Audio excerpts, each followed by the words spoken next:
गुरुदेव विचार किए इसको पुत्र परिवार का बहुत मोह था, इसलिए मरते समय जरूर अपने परिवार को याद किया होगा, यहीं कहीं जन्म लिया होगा पालन पोषण करने के लिए, परिवार को सहयोग देने के लिए। तो देखे कि बगल में कुत्ता होकर के पूंछ हिला रहे थे, बैठे थे। सिद्ध संत से पहचान गए, हाथ उठाए, शिष्य भी गुरु को पहचान गया। गुरुदेव ने कहा चलो अभी तुम्हारा हम कल्याण कर देते हैं, अपनी मोह त्याग दो, मेरे साथ चलो। फिर हाथ जोड़ा ये बाप की गुरुदेव 5 साल का मौका और देखो, सो जाता है एकदम निश्चित होकर, रात भर थोड़ा घूम कर चौरसी अच्छा रहता है।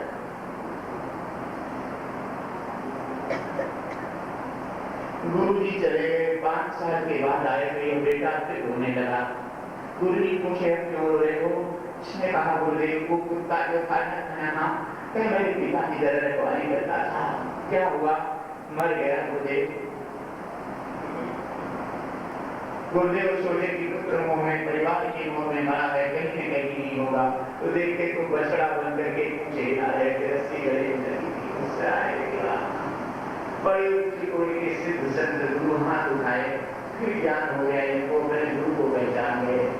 फिर कहेंगे चलो अब भी तुम्हारा कल्याण कर दें, मेरे साथ चलो। फिर हाथ जोड़े गुरुदेव, अभी की कमाई तुम्हारी थोड़ी कमजोर हो गई है गुरुदेव, एक ही बैल है, दूसरा पैसा नहीं है, दूसरा पैसे नहीं है, 5 साल खेती का मौका है, थोड़ा संभाल। गुरु जी चले गए, 5 साल के बाद जब आए उनसे बेटा रोने लगा। पूछे कि अब क्यों रो रहा है? बेटे ने कहा गुरुदेव लोग बैल लेके तेरा बछड़ा है ना, रस्सी नहीं लगाता था तो भी खूंटे पे खड़ा रहता था, तुझे अकेले गाड़ी को बैल गाड़ी को पीछा, क्या हुआ? मर गया तुझे। गुरु जी समझ गए कि मर गया तो कहीं न कहीं जन्म नहीं किया होगा, पुत्र को मेरे परिवार के मुंह में मर रहा है। इस बात दिखाई नहीं पड़ा। पीछे घर के जब देखे तो नाम दान के बगल में जहाँ से गंदा पानी निकलता रहता, वहां बगल में एक दिल की, उस दिल में सांप होते रहते हैं। गुरुदेव ने कहा कहां से कहां पहुंच गया, अभी भी मोह नहीं तोड़ रहा इस परिवार का। फिर हाथ उठाए, ज्ञान हो गया, गुरु को पहचान लिया। फिर गुरु जी कहीं चलो तेरा भी कल्याण कर दूं। फिर हाथ जोड़ा लेने के बाद भी गुरु जी थोड़ा सा पुराना धन हमारे दादा का गड़ा हुआ है जमीन में, उसी की रखवाली करता हूं, बहुत अभी 5 साल का।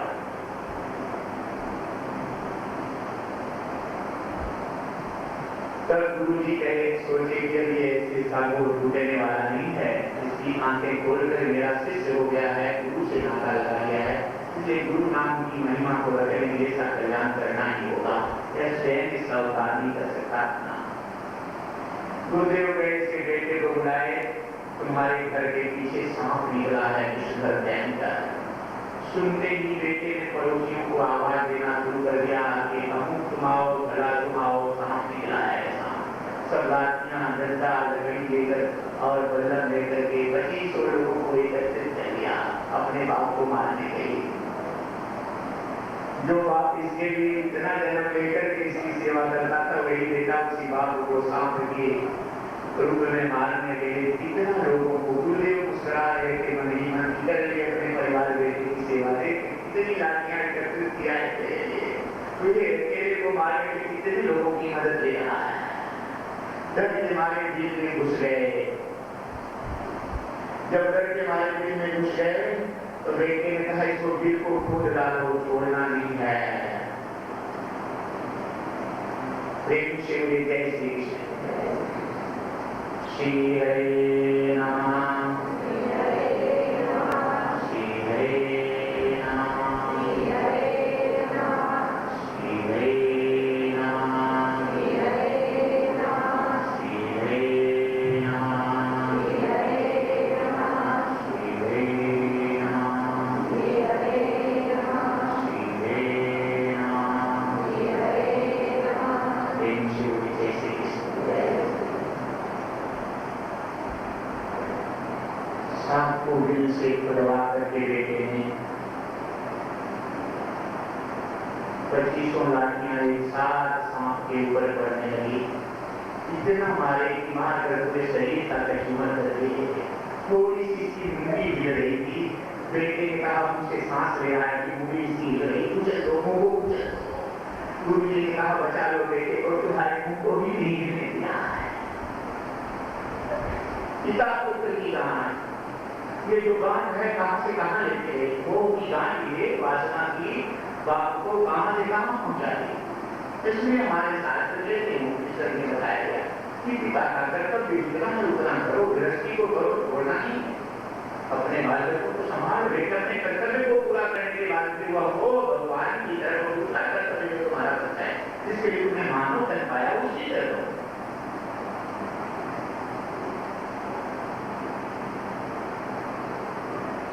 तीसरी धन खेती या नौकरी व्यापारी, यहाँ के व्यापारों में समय ज्यादा बीत जाएगा, इसलिए भी कथा को आगे चलना चाहते हैं। इसी के भागवत कथा का 7 दिन का आयोजन न करके 11 दिन रखा गया है, क्योंकि यह सतोगुणी भागवत कथा है।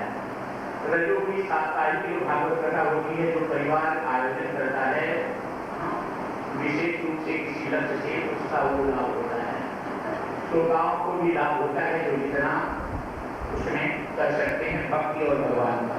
लेकिन सतोगुणी कथा में हर श्रोता को बराबर लाभ होता है, आयोजन के बराबर हर श्रोता को, चाहे जिस परिवार का हो, चाहे जिस जाति का हो, नियम श्रद्धा पूर्वक सतोगुणी कथा में बैठकर इस कथा को सुनता है तो हर तरह की इच्छाएं की पूरी के समान लाभ सबको होता है। जब सतोगुणी कथा 31 दिन और 61 दिन की कम से कम 11 दिन की होनी चाहिए, नहीं 13 दिन 15 दिन 21 दिन की हो, क्योंकि भागवत कथा का जो लिखा गया उसका रस पट जब पूरी तरह से समझाया जाए तो सुनोगे तब तुम्हारे पूरे जो दुर्गुण हैं, बुरी बातें हृदय में जो नए हैं तब न निकलेंगी, और जब ये निकलेगी नहीं तो लाभ कैसे होगा।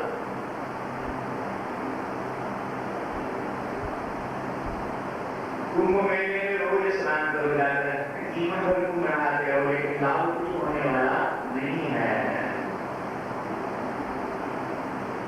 तब तक जब तक आपका मन कुंभ से मिले न, उस संगम से गंगा से मिले न, गंगा ज्ञान की प्रतीक है, गंगा ज्ञान और भक्ति की प्रतीक है। जब ज्ञान और भक्ति से आपका मन सराबोर हो जाएगा तो कुंभ का लाभ अमृत तत्व तो आत्मा अमर हो जाएगी, बोध हो जाएगा कि मैं आत्मा हूं।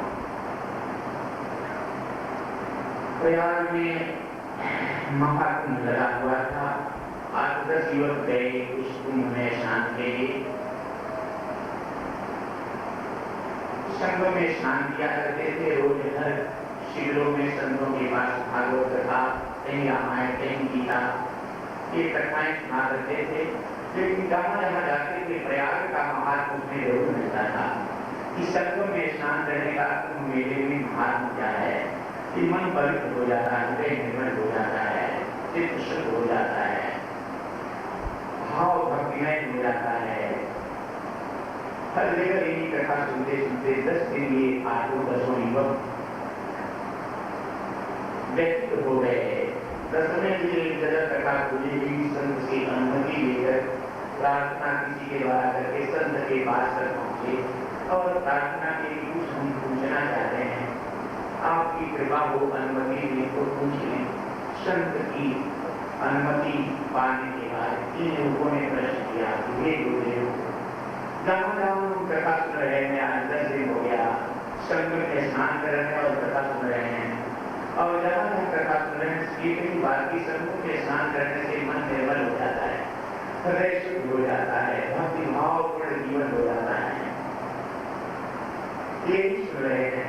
लेकिन अब आप इन शास्त्रों की बात को सही माने कि अपने जीवन की बात को सही माने। ये गुरुदेव 10 दिन में हम लोग रोज कथा सुन रहे हैं और रोज स्नान कर रहे हैं, लेकिन 10 दिन में घर से जो आए थे उससे भी ज्यादा हमारा मन बिगड़ गया है। किसी दुकान पर, नाश्ते की दुकान पर अगर भीड़ लगी है तो हम लोग भी जाकर नाश्ता कर लेते हैं। गुरुदेव देखते हैं कि वह दुकानदार उनको देख नहीं रहा है तो पैसा दिए बिना चले जाते हैं। कहीं मेला में भीड़ लगी है, औरतें जा रही, उसी में बीच में हम लोग भी धक्का मार के ले चले जाते हैं। हमारा मन और बिगड़ गया है गुरुदेव, कि आपकी कथा और आपके संगम का फल सही है कि जो जीवन में हम लोगों के है ये से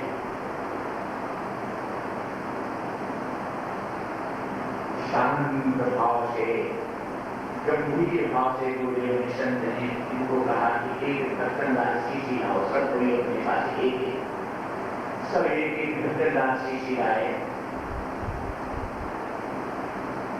गुरुदेव ने कहा कि इस ढक्कन को खोल करके जो गंगा नाले का पानी बह रहा है इसी शीशी में भर लो, सब कर लिए। गुरुदेव ने कहा इन बच्चों को कि अब इसका ढक्कन बंद कर दो, ढक्कन डालिए। गुरुदेव कहे कि अब इस शीशी को लेकर संगम में जाओ, कल 2-3 घंटा जब स्नान करना तो थोड़ा उठ करके इस शीशी को संगम में रखना, फिर मेरे पास लेकर आना, तब करेंगे। 8-10 बच्चे उस गंदे नाले के पानी से भरी हुई शीशी को संगम में ले जाकर के 3 घंटा रखे और वहां गिरे और लेकर फिर दूसरे दिन संत के पास आए और प्रार्थना की, गुरुदेव ये आपके बताए हुए मार्ग पर हम चलते हुए ये शीशी 3 घंटे तक संगम में रख कर ले आए हैं, अब आप हमारे प्रश्नों का उत्तर दें। संत ने कहा इस शीशी के ढक्कन को खोल दो। शीशी के ढक्कन को इनको ने खोल दिया। तब संत ने कहा कि अब इसको पी जाओ पानी को।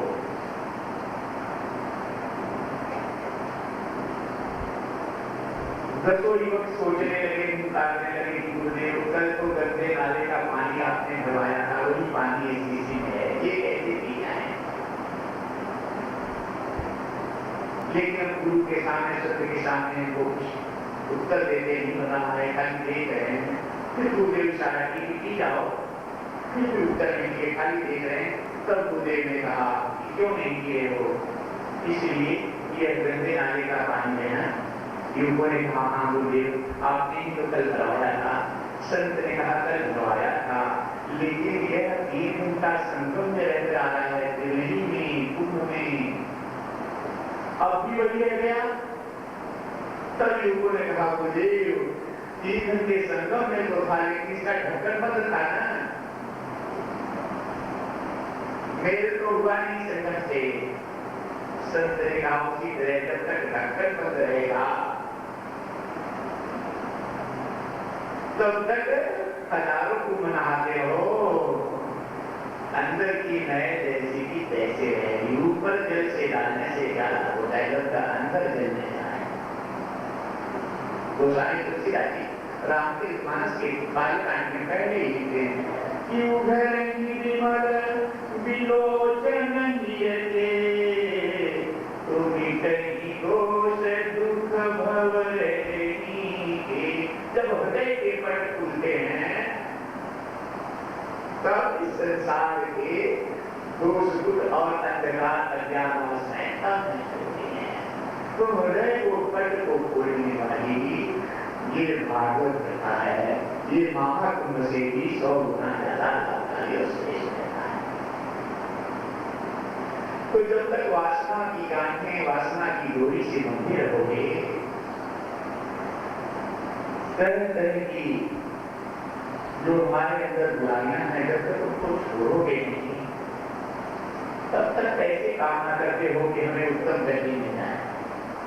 इसलिए आपने कथा उतनी ही सुनी जितना आपने जीवन में उतारा, आपने रामायण उतनी ही पढ़ी जितना जीवन में उतारा, आपने तीर्थ उतना ही किया जितना जीवन में उतारा। तीर्थ में जाने का मतलब होता है कि तीर्थ जैसा पवित्र अपने हृदय को बना दो।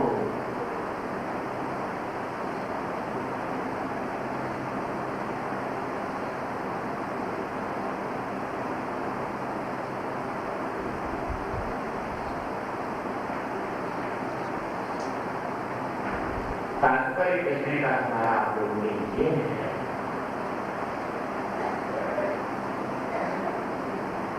कि जब तक आपका मन इस कथा के माध्यम से परम तत्व का जो बोध कराया उसका चिंतन नहीं करेगा, उसके पास नहीं रहेगा। और ऐसे संत सद्गुरु की कृपा जब तक नहीं होगी कि वो तुम्हारे हृदय के इस ढक्कन को खोल लें, इस पट को खोल कर तुम्हें उस पानी से मेल करा दें, उस घटाकाश को तोड़ कर महाकाश से मिला दें, गंगा को बहती हुई धारा से समुद्र से निकाले जब तक वो परम ज्ञान का बोध कराने वाले संत सद्गुरु नहीं मिले और वह पढ़ न खुले और जब तक उसकी जिज्ञासा आपको न हो। संत सद्गुरु आपके पट को इस घर को तभी खोल सकते हैं जब आप में जिज्ञासा होगी, हमारा हृदय पट खुल जाए। जब तक जिज्ञासा की होगी, इच्छा की आपकी स्वयं की होगी तो जबरदस्ती संत गुरु भी नहीं खोल सकते। उसी तरह जैसे सूखा पड़ा हुआ था बहुत व्यतीत के लोग,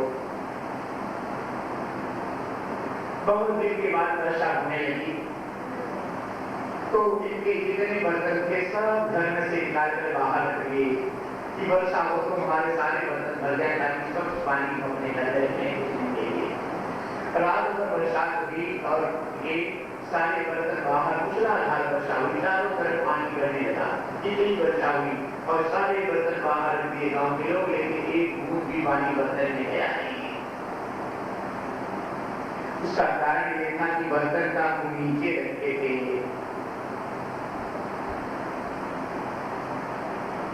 ठंडे का मुंह नीचे करके रखते थे, उल्टा करके रखते थे, सीधा होता तो पानी भर गया होता। तो हमारी जब चित्तवृत्ति, हमारा मन जब तक उल्टा रहेगा तब तक संभव नहीं है। तो हमारी चित्तवृत्ति जब भगवान की कथा सुनने के लिए उत्सुकता जागेगी, जिज्ञासा होगी, जानने के लिए, समझने के लिए, आत्मरस को पाने के लिए खुला रहेगा तो उसमें ऐसे जाकर के भर करके पर ज्ञान को बुला सकता है।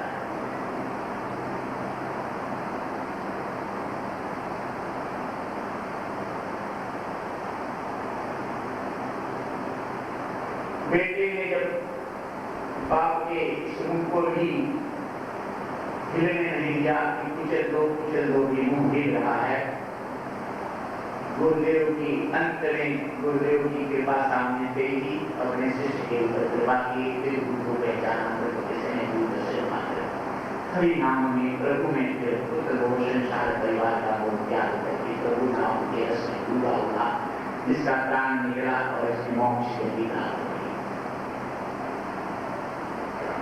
तो वासना की साथ राखों के लिए 7 दिन की जो कथा होती है वेदों की कथा, इसमें संभवतः यह नहीं हो पाता कि हर पर उत्तर समझाए जा सके। इसलिए यह 11 ऋषि भागवत कथा, सतोगुणी कथा, उत्तम कथा, सबके कल्याण के लिए कथा, लोक कल्याण के लिए कथा।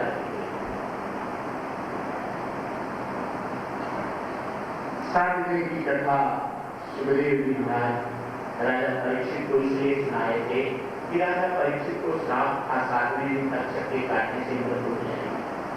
7 दिन का समय ही टाइम के पास। भागवत में ही लिखा गया है कि सूर्य की समकालिक ऋषियों को 1000 दिन भागवत कथा था। मैत्रेय जी विदुर जी को 3 महीने भागवत कथा सुनाए, 3 महीने सुनाए थे। विदुर जी जैसे श्रोता,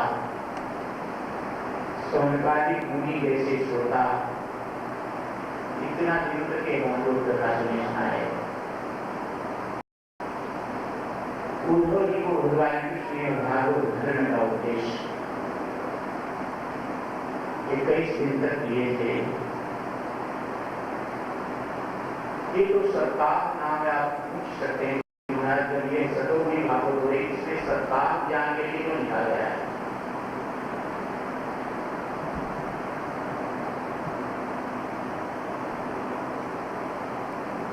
भगवान कृष्ण का जन्म नहीं होता, अहंकार होता है। भगवान राम का जन्म नहीं होता, अहंकार होता है।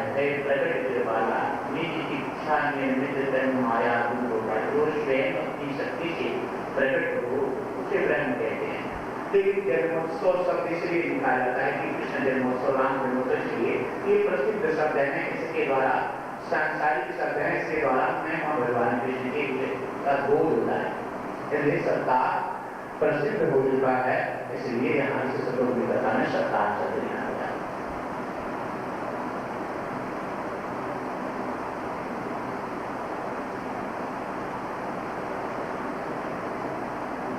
इस तरह से 7 दिन की कथा में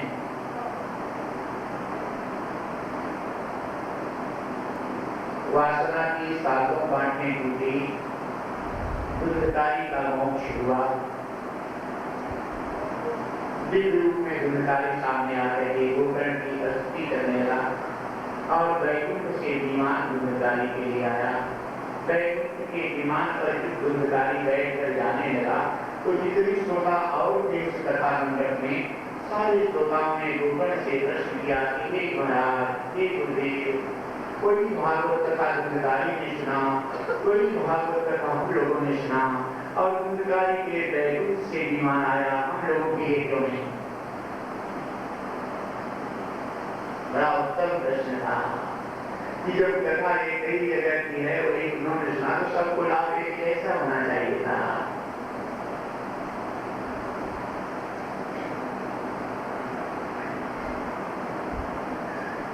लेकिन आप लोगों के लिए अगर वैकुंठ से विमान अभी मंगा दिया जाए तो कितने लोग जाओगे? अगर वैकुंठ से विमान आ जाए कितना लोग जाओगे? वैकुंठ में कोई जाने का मन बनाए हो, तैयारी किए हो?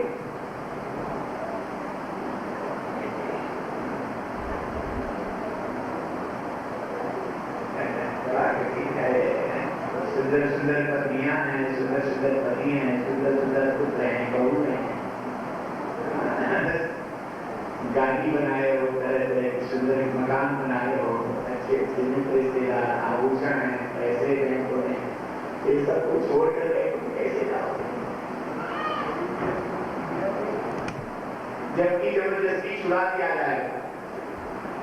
अभी भले नहीं बोल रहे हो, लेकिन जबरदस्ती छुड़ा दिया जाएगा। इज्जत से अगर वो नहीं बोल रहे हो तो बेइज्जती से इस घर से निकाला जाएगा। तो जिस गमले को बनाए हो उस घर से अगर इज्जत से नहीं बोल रहे हो उसका तो जबरदस्ती बेइज्जती से निकालेगा। पकड़ कर तुम्हारा हाथ पांव तुम्हारी बच्चे घर से निकालेंगे।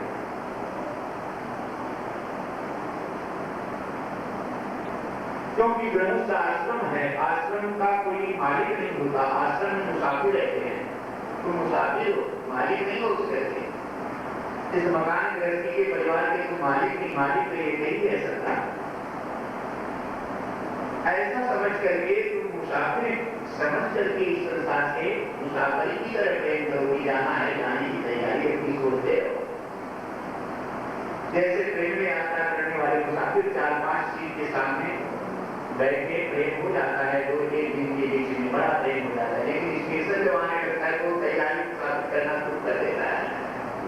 और चाहे जितना प्रेम हो, स्टेशन आया तो अपने स्टेशन पर मुसाफिर कर जाता है। तो ऐसे जब स्टेशन आ जाए तो उतार दिए जाओगे जबरदस्ती पकड़ के, इसलिए तुम पहले से तैयारी करने की, उतरने की सोचे रखो।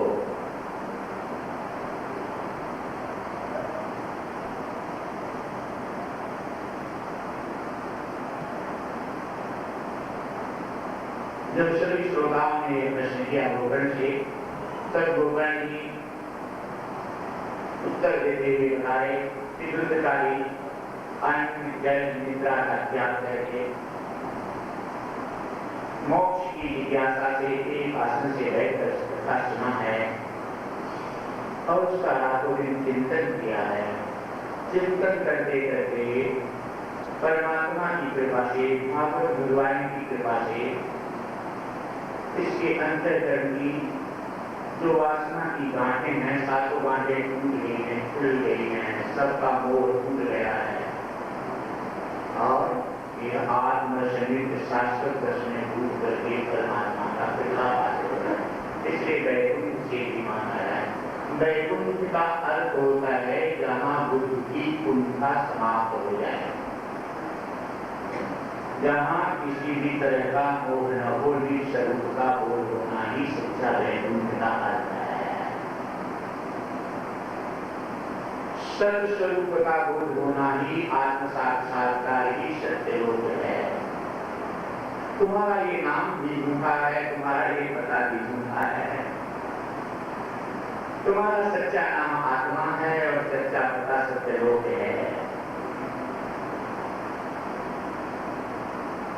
और जब तक अपने सच्चे घर में नहीं पहुंचता तब तक जीव व्यस्त रहता है। सब कुछ ये खिलौना है, पति पत्नी पुत्र परिवार।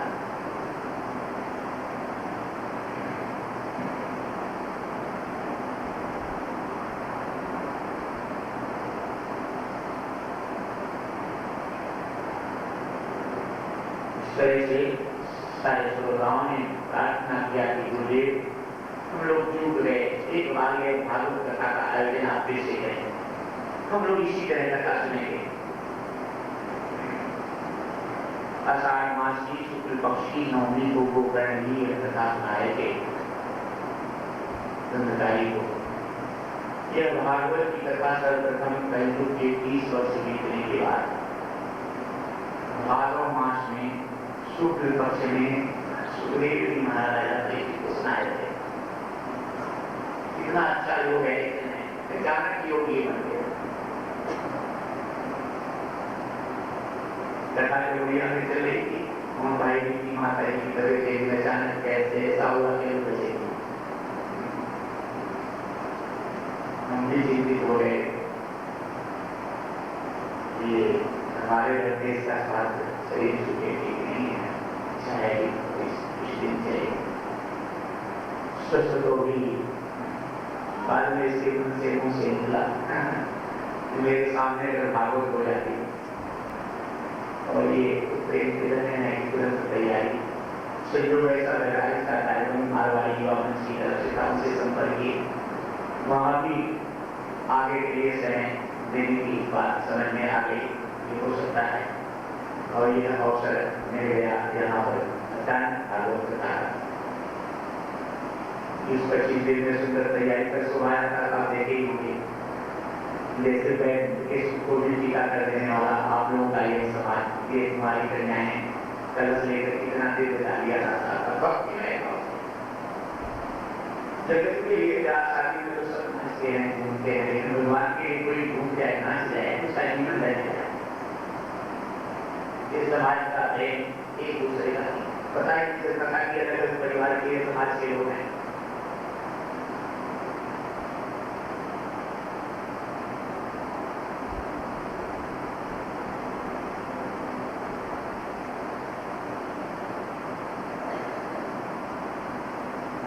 माता जी की इच्छा भी हुई, जबलपुर में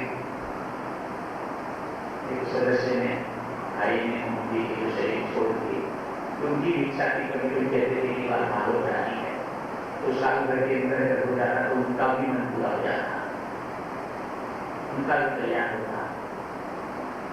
और ये अवसर तो सोचने से नहीं होता, मूल अवसर तो भगवान की प्रेरणा और पूर्वजों के पुण्य से होता है। योग बना कर लिया है भादव महीना शुक्ल पक्ष भागवत कथा। और आप लोगों के भी पूरे आप लोगों का सब श्रोताओं का पूरी इसमें साथ मिला है, तब ऐसा हुआ। एक पूरे से नहीं होता, सब समूह हो गए एक साथ में।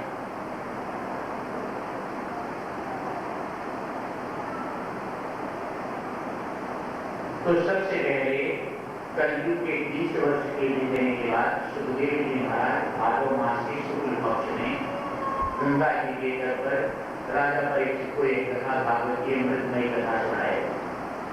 और इस कथा के सुनाने के 200 वर्ष के बाद आषाढ़ मास के शुक्ल पक्ष में गोकर्ण जी धर्मकारी को एक कथा सुनाए।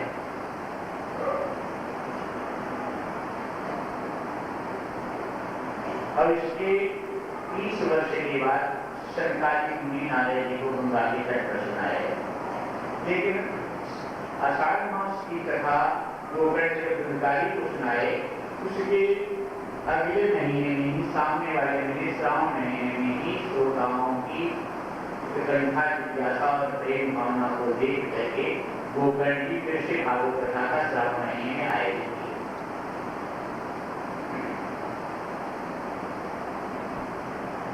और यह जो भागवत कथा का आयोजन किए, सेम श्रद्धा नियम पूर्वक सारे श्रोता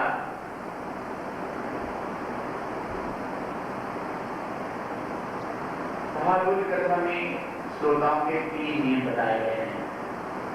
पहला नियम निरभिमानिता, निरभिमानी बन करके यहाँ तो बताना नहीं कि समाज के ऊपर प्रभु की विशेष कृपा है कि पहले ही सब के सब कोई ऐसा लगता नहीं कौन बड़े सब अपने